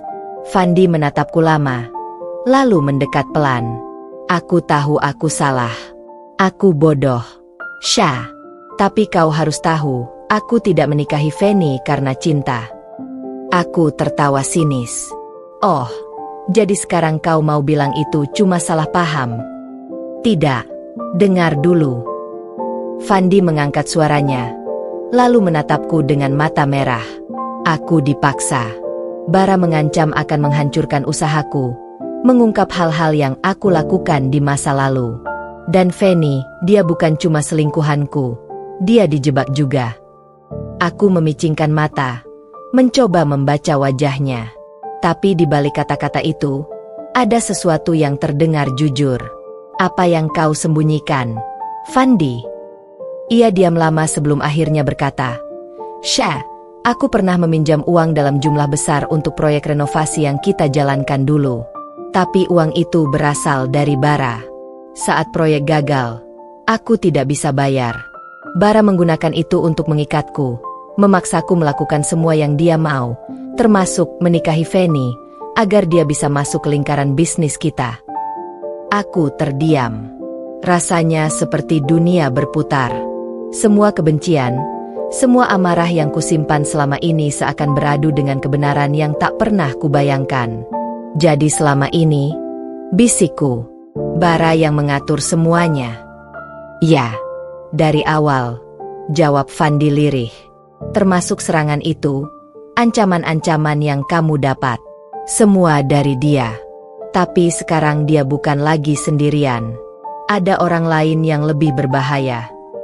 Sebelum aku sempat bertanya lebih jauh, suara langkah kaki terdengar lagi, kali ini dari arah berlawanan. Kami berdua menoleh bersamaan, dan di bawah cahaya redup taman, muncullah sosok lain. Wanita berjaket kulit, rambutnya tergerai basah oleh hujan. Wajah itu, aku mengenalnya terlalu baik. Feni, ucapku pelan, hampir berbisik. Feni berhenti beberapa meter di depan kami. Matanya merah dan penuh amarah. Kalian pikir aku bodoh, ya? Kalian pikir aku nggak tahu permainan kalian selama ini? Suaranya bergetar, tapi tegas. Kalian sama-sama menghancurkan hidupku. Aku menatapnya, kebingungan. Apa maksudmu, Feni? Justru kamu. Diam, teriaknya. Air matanya bercampur dengan hujan yang menetes deras. Aku disuruh mencintai Fandi, disuruh menikahinya, disuruh menghancurkanmu, Ersha. Dan aku melakukannya karena aku pikir aku akan dapat hidup yang lebih baik. Tapi ternyata aku cuma pion. Pion dari orang yang lebih jahat dari Bara. Siapa? Tanyaku cepat. Feni tertawa getir. Orang yang selama ini kamu percayai, Ersha. Orang yang kamu kira menyelamatkanmu. Sebelum aku sempat mencerna kata-katanya, suara tembakan tiba-tiba terdengar. Dor. Feni terhuyung ke belakang. Darah mengalir dari bahunya. Aku menjerit kaget. Sementara Fandi langsung menarikku ke belakang pohon besar. Dari kejauhan, terlihat seseorang berlari menembus hujan, mengenakan mantel panjang dan topi gelap. Fandi. Siapa itu? Teriakku panik. Aku nggak tahu. Fandi menarikku erat, mencoba melindungiku. Kita harus pergi dari sini, Syah. Sekarang juga. Tapi langkah kami terhenti ketika sosok itu berhenti di bawah lampu taman. Ia menatap ke arah kami, lalu melepaskan topinya. Dan saat cahaya menyinari wajahnya, darahku terasa berhenti mengalir. Tidak, bisikku gemetar. Itu bukan Bara. Bukan orang asing. Itu adalah Pak Haryo. Pengacara yang selama ini kubanggakan, yang kupercaya menjaga rahasiaku, berdiri di sana sambil mengacungkan pistol yang masih berasap. Wajahnya tenang, tapi matanya dingin seperti batu. "Maaf, Bu Ersha," katanya datar. Suaranya nyaris tenggelam oleh suara hujan. Tapi permainan ini tidak pernah benar-benar tentang cinta. Ini tentang uang. Dan Anda adalah kunci terakhirnya. Aku menatapnya tak percaya. Tubuhku bergetar hebat. Fandi berdiri di depanku, melindungi dengan tubuhnya. Feni tergeletak di tanah, menahan luka di bahunya, sementara suara hujan menelan semua teriakan. Malam itu, di taman tempat cinta kami dulu lahir, semuanya berubah menjadi medan perang. Antara cinta, dendam, dan pengkhianatan yang jauh lebih dalam dari yang pernah kubayangkan. Dan aku tahu, mulai malam itu, hidupku tak akan pernah sama lagi. Malam itu, aku tak bisa tidur. Di sisi tempat tidurku yang luas dan dingin, hanya suara hujan yang menemani pikiranku yang berputar tak tentu arah. Aku teringat pada Fandi, suamiku, lelaki yang dulu begitu aku percayai, yang pernah bersumpah akan menjagaku, dalam sehat maupun sakit. Tapi sumpah itu kini terasa seperti lelucon. Aku mencoba memejamkan mata, tapi bayangan wajah Fandi dan perempuan itu, Feni, terus menghantui pikiranku. Aku tak bisa melupakannya. Rasa sesak di dada ini tak lagi bisa kutahan. Pagi harinya, aku memutuskan untuk mencari tahu semuanya.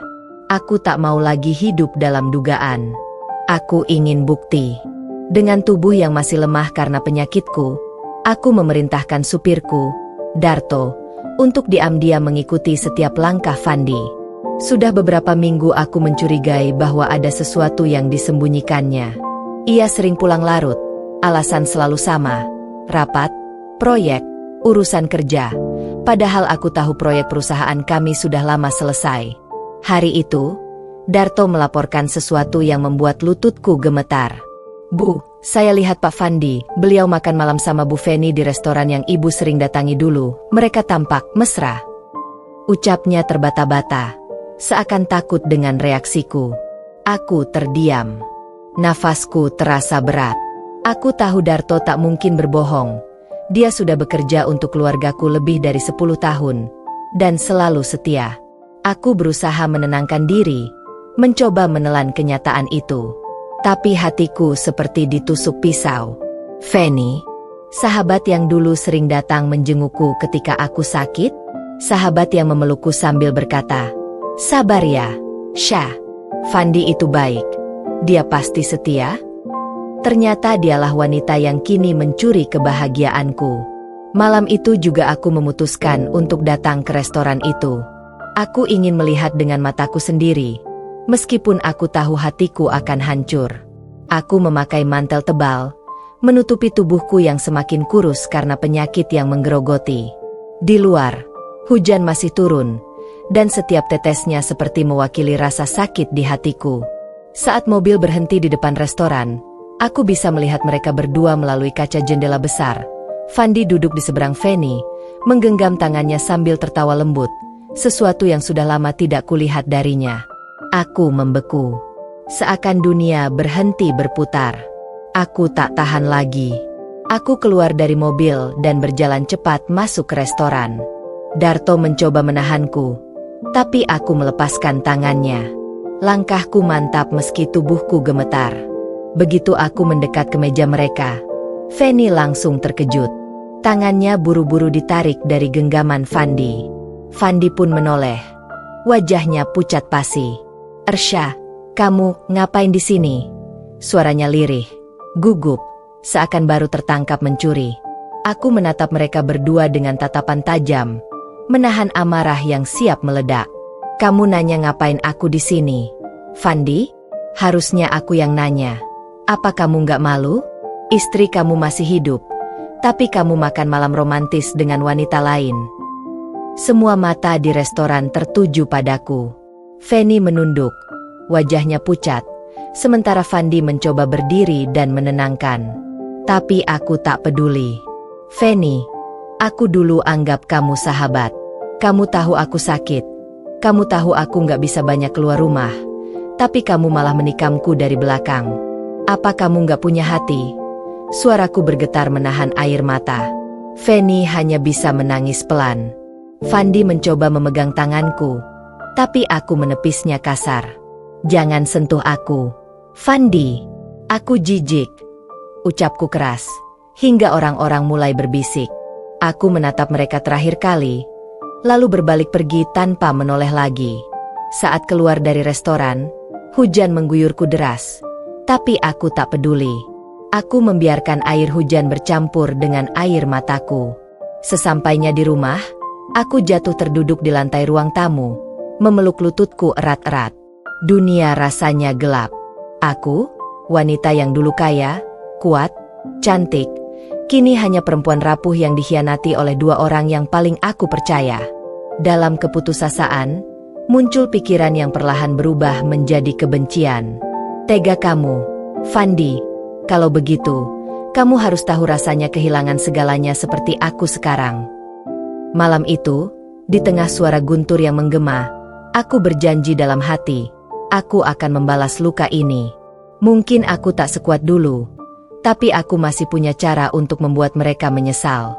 Aku, Ersha Adelia Putri, perempuan yang dulu kamu idolakan, kini akan menjadi mimpi buruk dalam hidupmu, Fandi.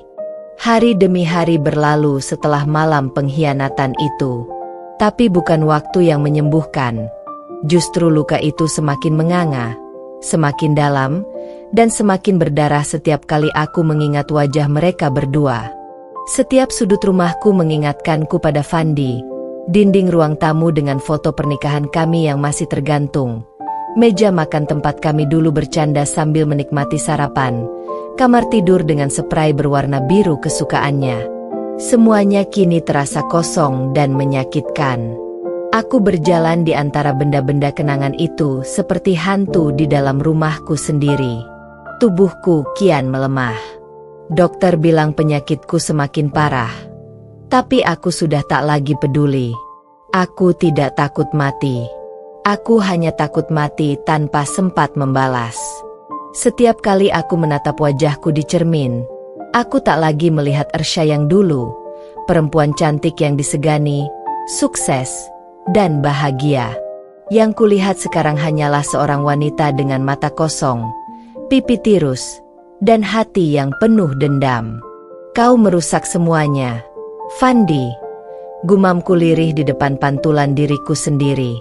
Suatu sore, aku menerima kabar yang menghancurkan sisa-sisa kekuatanku. Dari salah satu karyawan kantorku, aku tahu bahwa Fandi menikahi Feni secara diam-diam 2 minggu lalu. Tanpa sepengetahuanku, tanpa rasa malu, tanpa belas kasihan. Aku sempat tak percaya, tapi ketika kulihat foto pernikahan mereka di media sosial, dengan senyum bahagia di wajah mereka, aku merasa dunia runtuh di bawah kakiku. Aku melempar ponselku ke lantai hingga pecah berkeping-keping. Suara hatiku berteriak, tapi tak ada yang bisa mendengarnya. Aku hanya menatap kosong, lalu tertawa lirih di tengah air mata. Bagus, Fandi, bagus sekali. Kamu bahkan tak menungguku mati untuk menikah lagi. Ya.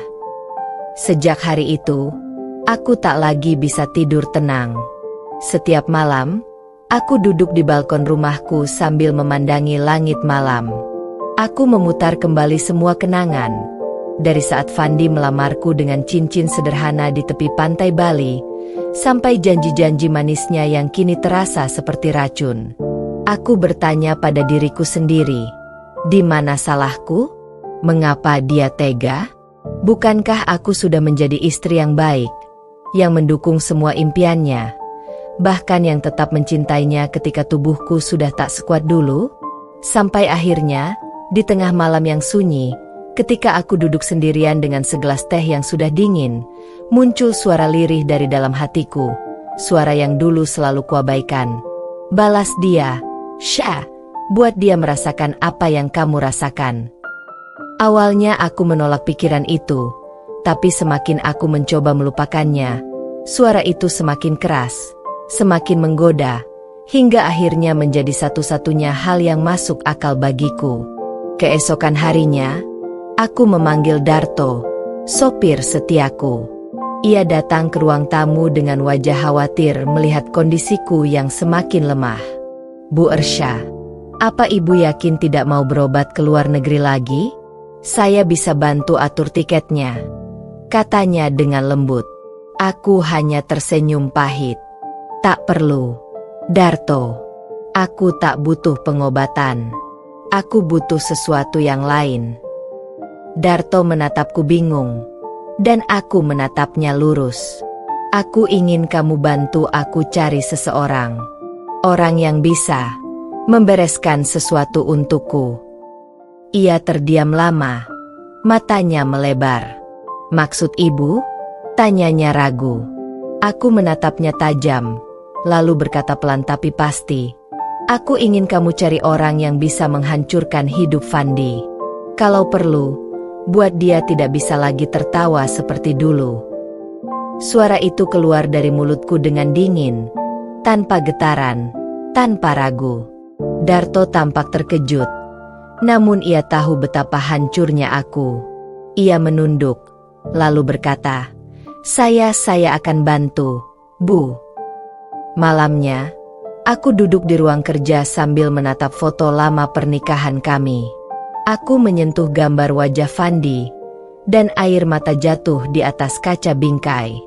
Kamu sudah hancurkan hatiku, Fandi, sekarang biar aku yang hancurkan hidupmu. Di luar, hujan kembali turun, deras dan gelap. Petir menyambar, dan aku merasa seolah langit pun ikut bersekongkol denganku. Untuk pertama kalinya dalam hidup, aku tak lagi merasa menjadi korban. Aku mulai menulis nama-nama di secari kertas, menyusun rencana, dan memanggil seseorang yang mungkin bisa membuat semua ini menjadi kenyataan. Dalam benakku, hanya ada satu kalimat yang terus bergema. Kalau cinta bisa membunuhku, maka dendam akan menghidupkanku kembali. Aku, Ersha Adelia Putri, wanita yang dulu kau idolakan, kini bukan lagi wanita yang sama. Aku telah mati dalam diriku sendiri, dan yang tersisa kini hanyalah bayangan penuh kebencian yang siap menuntut balas.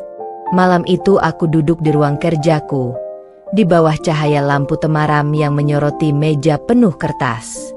Di hadapanku tergeletak foto-foto Fandi dan Feni yang diambil diam-diam oleh orang suruhanku.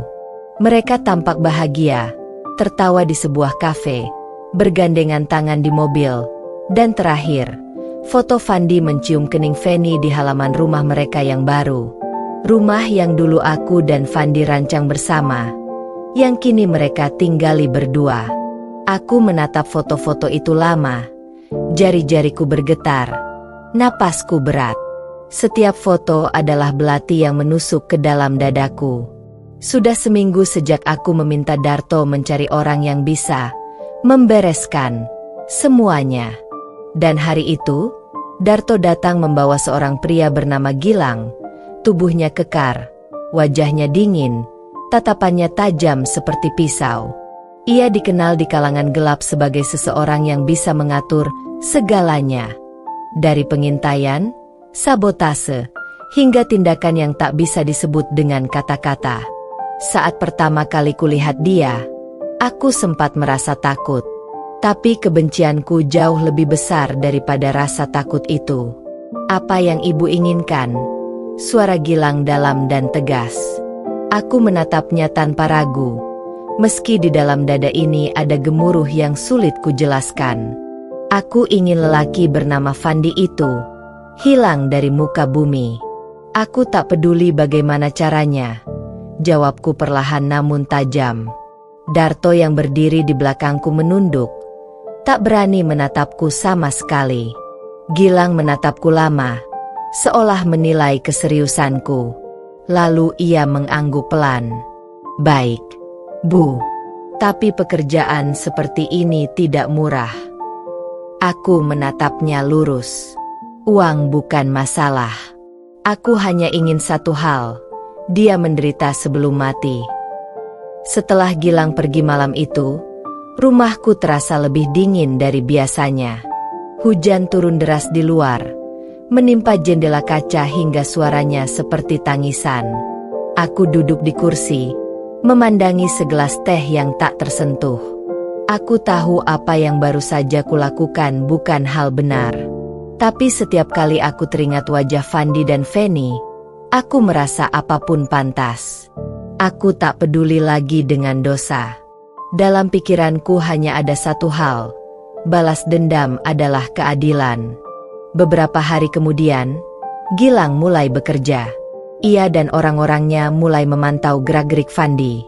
Mereka tahu rutinitasnya, jam berangkat kerja, tempat nongkrongnya, bahkan jalan pulang yang sering ia lalui. Aku hanya menunggu laporan setiap malam, dan setiap laporan yang kuterima membuatku semakin yakin bahwa aku sudah tak bisa mundur.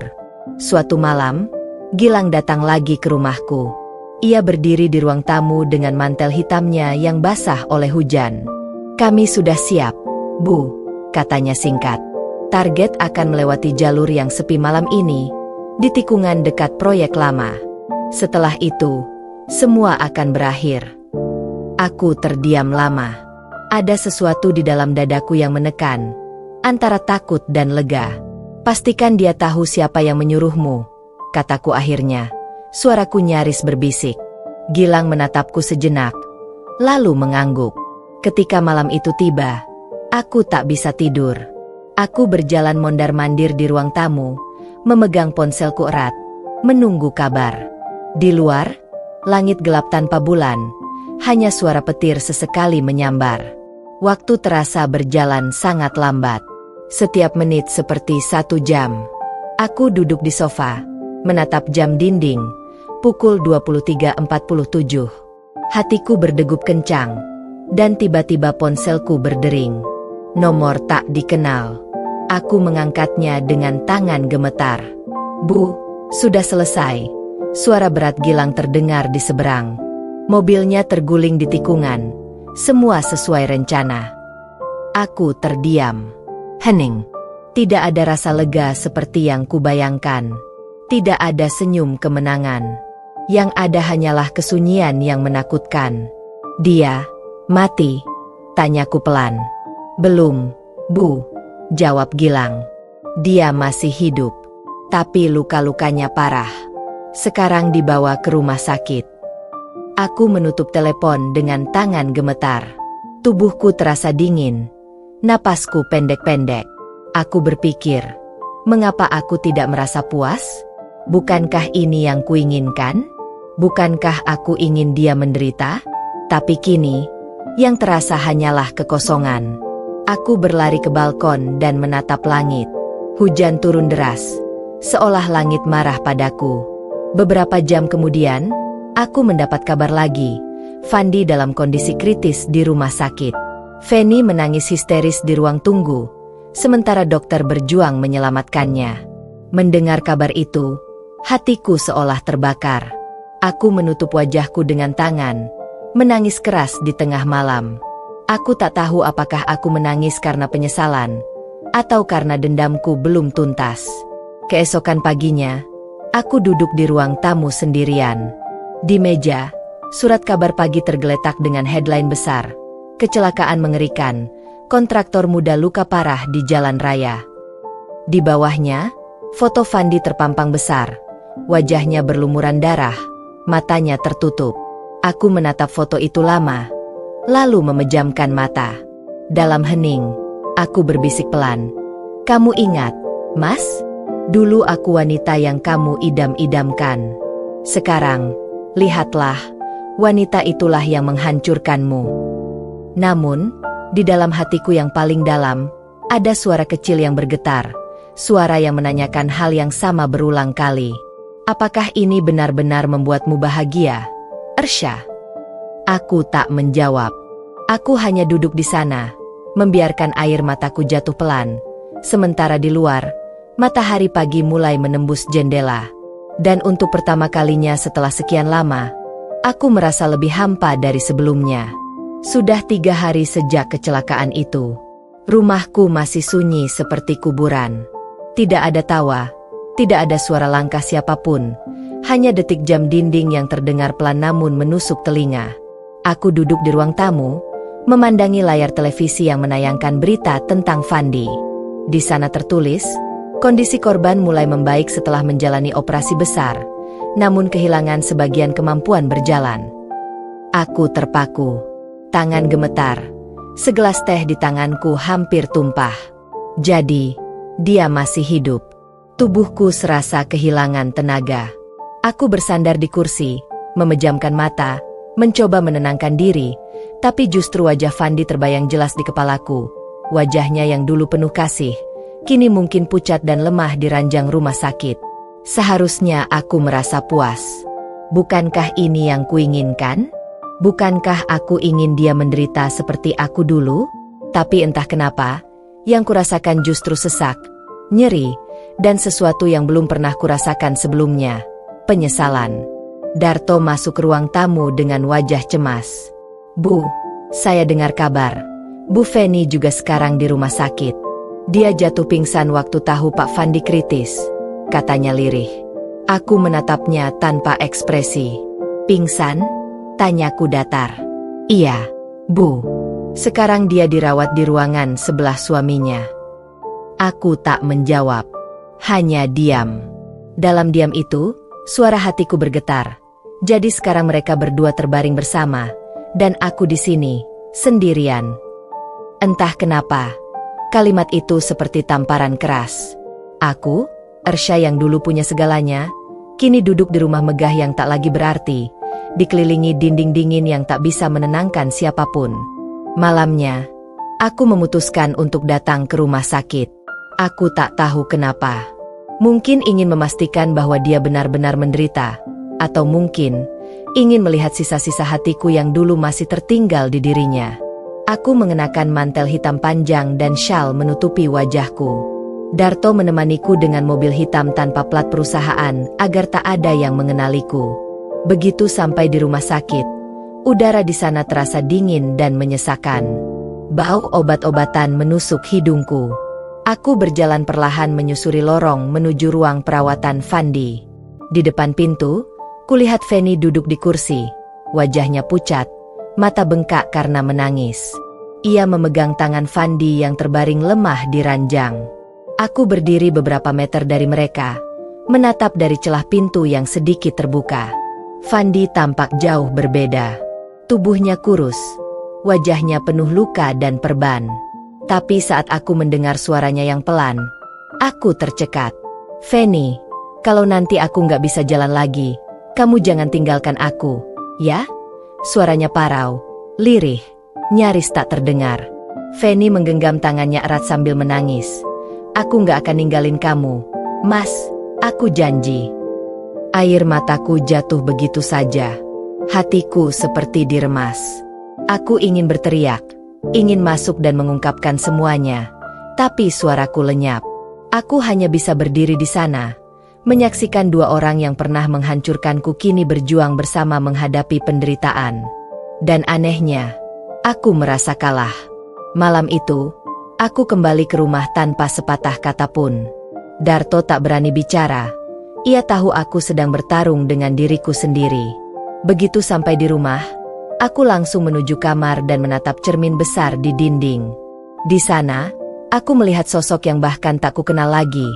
Wajah pucat, mata sayu, rambut berantakan, dan tatapan kosong.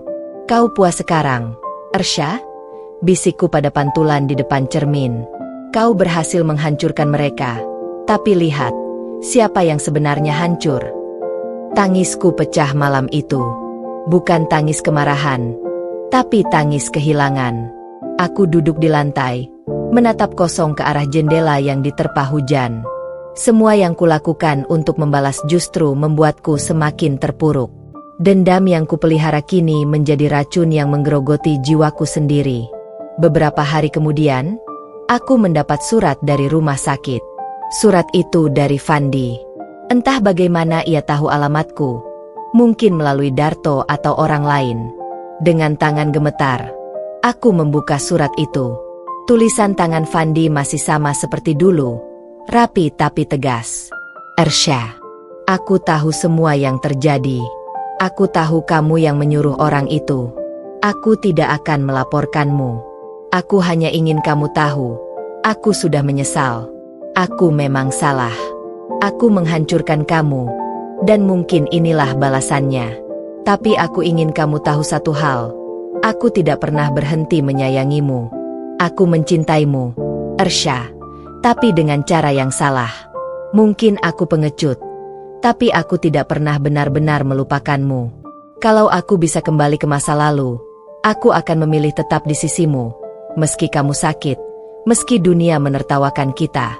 Maafkan aku. Jika hidupku berakhir seperti ini, anggaplah ini sebagai harga dari dosa yang kulakukan padamu.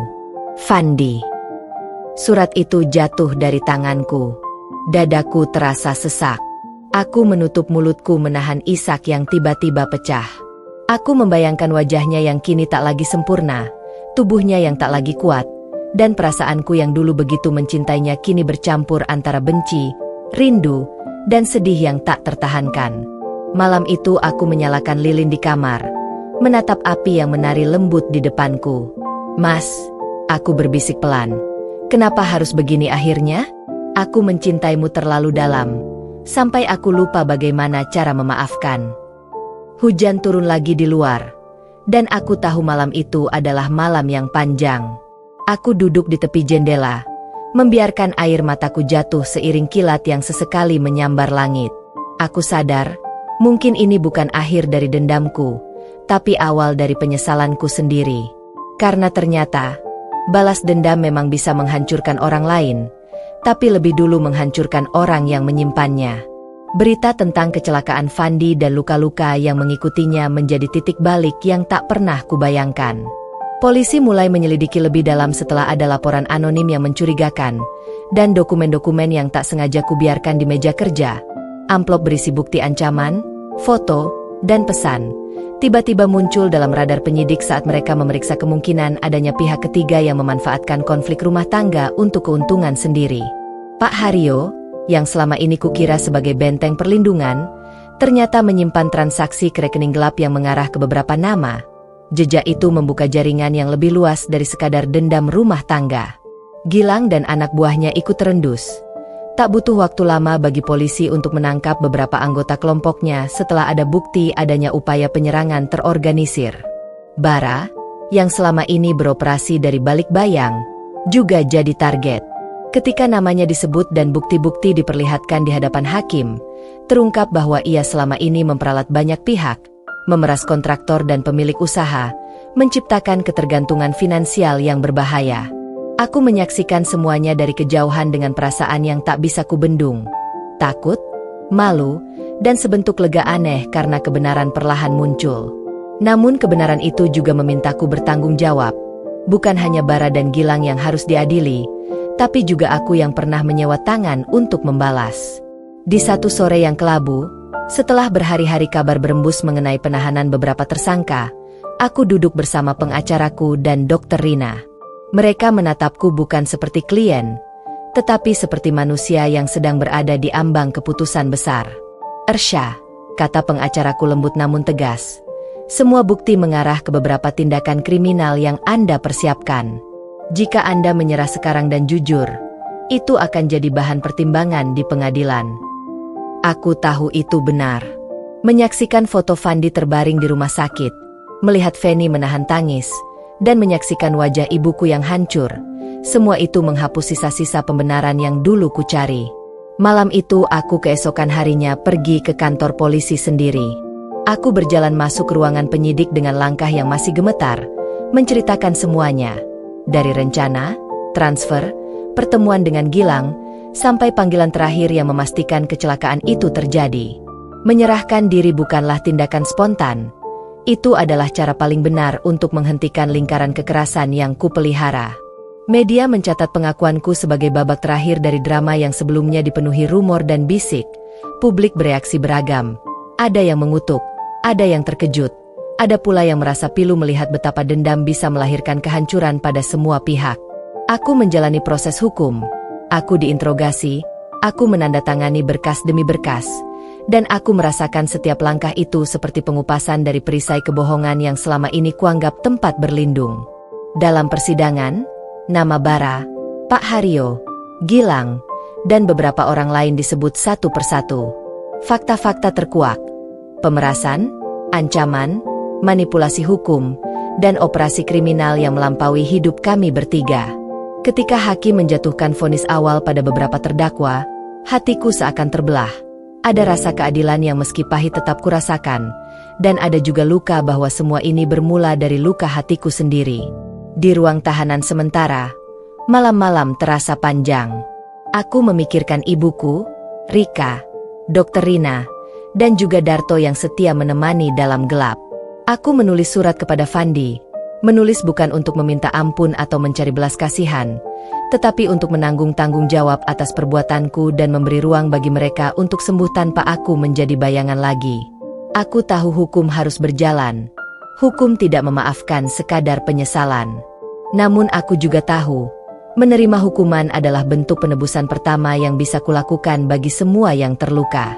Persidangan berlangsung alot. Media mengikutinya dengan intens. Setiap fakta yang terkuak menjadi konsumsi publik. Aku duduk di ruang sidang, tubuhku kurus, wajahku pucat, namun mataku terbuka. Aku ingin melihat sendiri semua yang terjadi sebagai bentuk tanggung jawab. Saksi demi saksi dipanggil, barang bukti dipertontonkan. Gilang dan beberapa anak buahnya divonis karena tindakan kekerasan yang mereka lakukan. Bara dijerat atas pemerasan dan konspirasi kriminal, sementara Pak Haryo menghadapi tuduhan korupsi serta persekongkolan dalam pengacaraannya yang melanggar hukum. Untukku sendiri, pengadilan mempertimbangkan pengakuan, kerjasama dengan penyidik, serta faktor bahwa tindakan itu dipicu oleh luka batin yang berat. Meski demikian, hukum harus tetap menegakkan keadilan. Aku dijatuhi hukuman penjara, masa hukuman yang cukup panjang untuk membuatku punya banyak waktu menimbang setiap keputusan hidupku. Di balik jeruji besi, hidup berjalan lambat namun penuh pelajaran. Dr. Rina senantiasa mengurus kunjungannya. Ibu datang juga, wajahnya letih namun tak pernah menghakimi, hanya merangkul ketika aku tak lagi bisa menahan tangis. Di penjara aku belajar banyak hal yang tak pernah diajarkan oleh kemewahan. Bagaimana menghadapi diri sendiri tanpa pembelaan materi, bagaimana meminta maaf yang tulus tanpa kata-kata indah, dan bagaimana menata kembali kompas moral yang dulu kusandarkan pada amarah.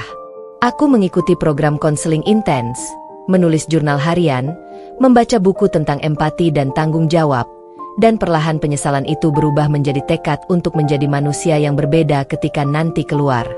Fandi perlahan pulih. Operasi membuatnya berjuang dengan fisik dan mental. Ia memilih menyendiri, memulihkan diri dari patah hati dan luka fisik. Hubungan kami berada pada titik nadir. Tidak mungkin lagi seperti dulu.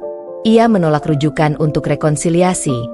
Ia memutuskan untuk menyembuhkan dirinya sendiri terlebih dahulu. Feni, yang juga luka, memilih menghilang dari sorotan publik. Kabarnya ia pindah ke kota lain untuk memulai hidup baru jauh dari jari-jari tuduh dan bisik-bisik yang terus mengikutinya. Aku menerima pilihan itu tanpa paksaan. Setiap jiwa harus menata kepingan hidupnya sendiri. Di dalam penjara aku juga bertemu perempuan-perempuan yang punya kisah sakit masing-masing. Ada yang terseret dalam perdagangan manusia, ada yang melakukan kesalahan karena putus asa ekonomi, ada juga yang sama seperti aku, dikuasai oleh amarah. Kami saling bercerita. Aku mengadakan kelas kecil tentang manajemen bisnis sederhana, mengajarkan apa yang kubisa tentang administrasi agar mereka punya bekal saat bebas nanti. Mengajar memberi arti baru. Memberi membuat penyesalan itu tak lagi hanya menjadi beban, melainkan sesuatu yang kutukar untuk kebaikan. Waktu di penjara mengikis sisa-sisa narsisme yang dulu menempel di kulitku. Aku belajar menangis untuk orang lain, bukan hanya menangis untuk diriku yang dikhianati. Surat-surat yang kuterima dari ibuku dan Darto menjadi jendela kecil yang menyingkap dunia luar. Rika mengabarkan tentang kantor yang perlahan bangkit kembali di bawah pengelolaan tim yang kukenal, dan Dr. Rina mengirimkan beberapa artikel yang membantuku memahami mekanisme trauma dan pemulihan. Aku menulis lagi, lebih banyak surat, catatan kecil, rencana untuk masa depan yang tak lagi tentang balas dendam, tapi tentang tanggung jawab sosial. Suatu hari, ada tawaran pembebasan bersyarat jika aku menunjukkan perubahan perilaku, mengikuti program rehabilitasi penuh, dan ikut berkontribusi dalam program penitensier. Aku menangis ketika mendengar kabar itu, bukan karena ingin bebas, melainkan karena melihat secercah kesempatan untuk menebus diri. Aku bekerja keras, penuh disiplin. Setiap sesi konseling adalah cermin. Setiap tugas pelayanan adalah pelajaran yang kubawa keluar dari jeruji. Di luar, Fandi menyelesaikan proses rehabilitasi fisiknya. Kami bertukar beberapa pesan singkat, bukan pesan yang mengajak kembali, melainkan pesan yang dewasa. Ucapan terima kasih karena sudah berhenti menutup kebohongan, pengakuan bahwa semua ini telah mengubah hidupnya juga.